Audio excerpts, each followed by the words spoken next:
Nkosinathi Mdlolo joins us live now. Nkosinathi, good evening. Thank you so much for your time. Really do appreciate it. Perhaps to start the conversation here, the Minister of Mineral and Petroleum Resources, Gwede Mantashe, has often framed illegal mining as a problem not of mining but a problem of crime, and says that illegal miners are the headache of SAPS and not the headache of his department. Surely there must be a different way for the department to approach this to help mitigate the scourge. As a player in the industry and as an industry body, what are some of the ideas floating around on how particularly abandoned shafts can be repurposed and or rehabilitated to undo what is a runaway illegal mining in various parts of the country? Thank you for having me tonight. I do not agree with the minister, because it is also the department's issue or headache as well. Reason being is South Africa has a legacy of mining. We've got over 150 years of mining, and over that time span, there's been a lot of abandoned mines that have been developed. So in that, there's about 6,100 abandoned mines and shafts that haven't been closed, or mines that have been rehabilitated. They've just been derelict and ownerless. So what ends up happening is, because of that, that ends up becoming the department's responsibility to oversee these mine shafts and abandoned mines, to ensure that they are closed and they are safe for the environment. But now what happens is, now, because of these abandoned and derelict and ownerless mines, there's over 6,100 of these. So it creates an invite for a lot of illegal mining activity.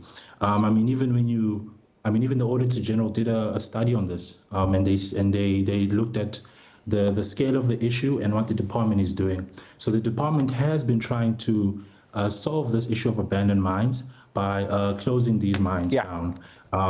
Yes, but the issue is that they're too slow. The challenge is too vast, in the sense that there's a lot of capital needed to close these mines down.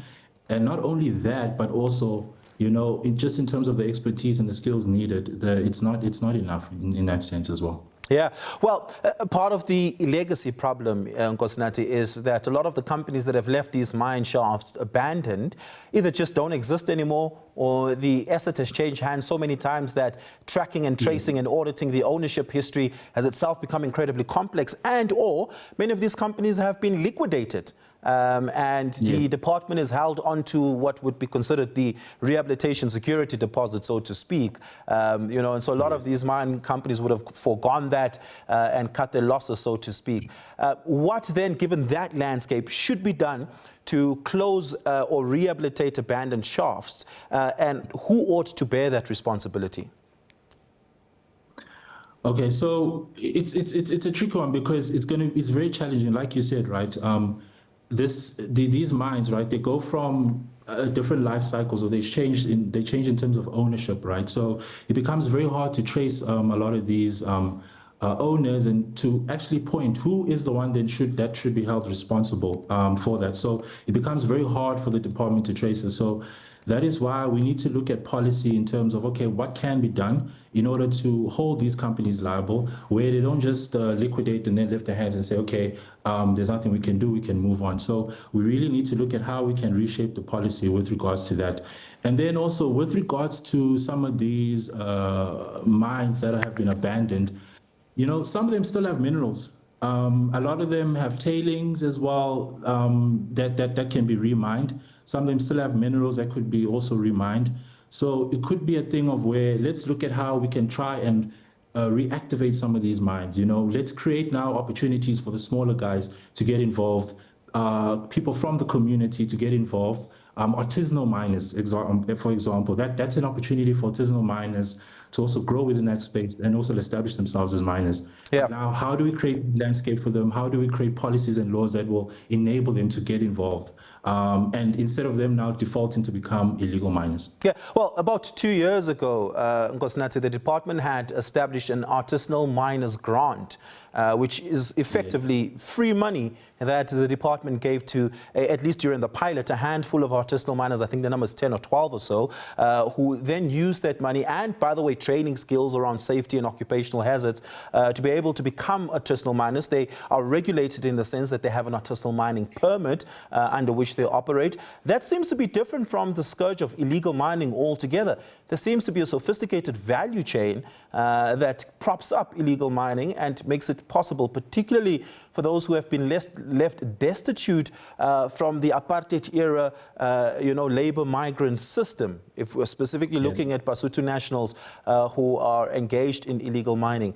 From that perspective, how do we welcome those what are considered illegal miners, zamazamas, into the artisanal mining framework in a way that's regulated and not a black market activity?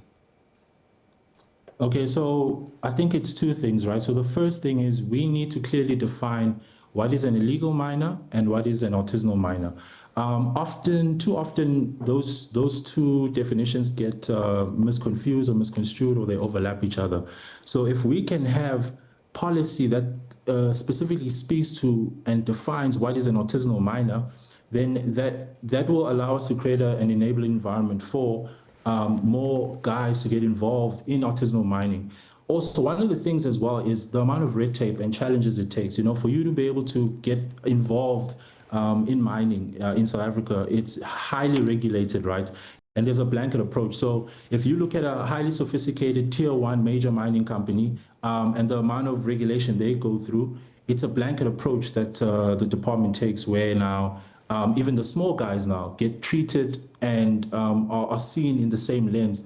And what we are saying is, why don't we separate them from the big guys? Let's, ease the regulation and the red tape so that they are able to also participate in the economy of mining.